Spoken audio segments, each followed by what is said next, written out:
Good morning, children. Today we will study lesson partiary and we will start the chapter with the comparative study of Belgium and Sri Lanka. So, Belgium, it is a very small country in Europe and it shares its border with France, Netherlands, Germany, and Luxembourg. The ethnic composition is very complex. The total population, 59% people, they live in the Flemish region and they speak Dutch language, and 40% of the population live in the Wallonia region and they speak French, and 1% people, they speak German. But in the capital city, which is Brussels, here what is the composition?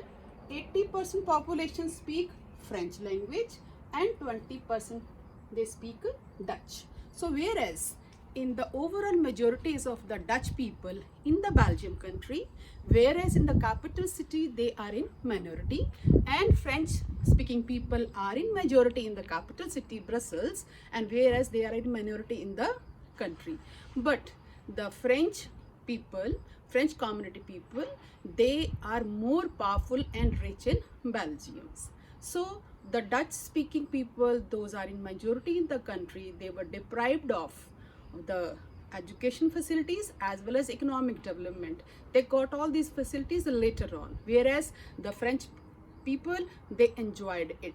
So what happened over here? This led to a tension in the Belgium between these two communities in the 1950s and 1960, which they resolved later on in the period when they changed the constitution 4 times between 1917 to 1993. Now we will study about the Sri Lanka, which is an island nation. Island means a land surrounded by water all its sides, and it is just a few kilometers off the southern coast of Tamil Nadu of India.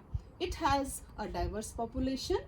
Its major social groups are the Sinhala speakers, and they constitute 74% population of Sri Lanka. There are Tamil speakers, they are 18%, but they are further divided into two groups. One is the 13% is of the Sri Lankan Tamils, those are the natives of Sri Lanka, and rest 5% are the Indians, Tamils, who migrated to work in the plantations under the Britishers. And these Tamils, they live in the north and eastern part of Sri Lanka. And third category is of the Christians, they are 7% of the population. Most of the Sinhala people, they speak the Sinhala's language and are the Buddhists. And the Tamil speakers are either Hindus or Muslims, and the Christians are both Tamil and Sinhalas. Now in Sri Lanka, if we compare it with the Belgium, the majority population is the Sinhala speakers. So they have followed, that is majoritarianism in Sri Lanka, and the Sri Lanka country got its independence in 1948. And these Sinhala speakers, they established their supremacy and adopted series of majoritarian measures. And they passed an act in 1956. According to this 1956 act, what they did, the measures, they declared the Sinhala as an official language.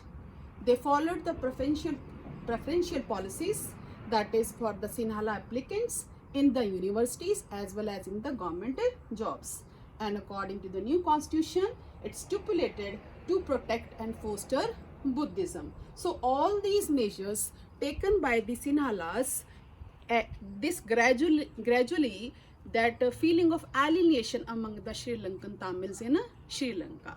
So they also wanted they fought for their rights, and what they did, they formed the political parties, they formed the organizations to fight for all these measures in favor of them.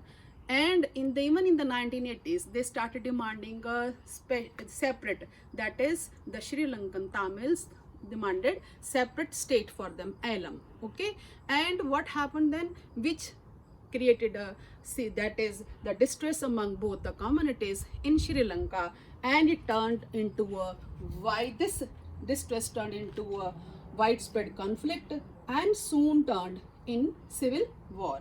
in which this war, that is the thousands of people they have been killed, many have lost their livelihood, and many of them they left country as a refugees. Though this civil war came to an end in 2009 in Sri Lanka, but it had a great impact on the social, economic, cultural life of the people in Sri Lanka. But how the people in Belgium they have accommodated themselves in their country, I will teach you in the next session. Thank you.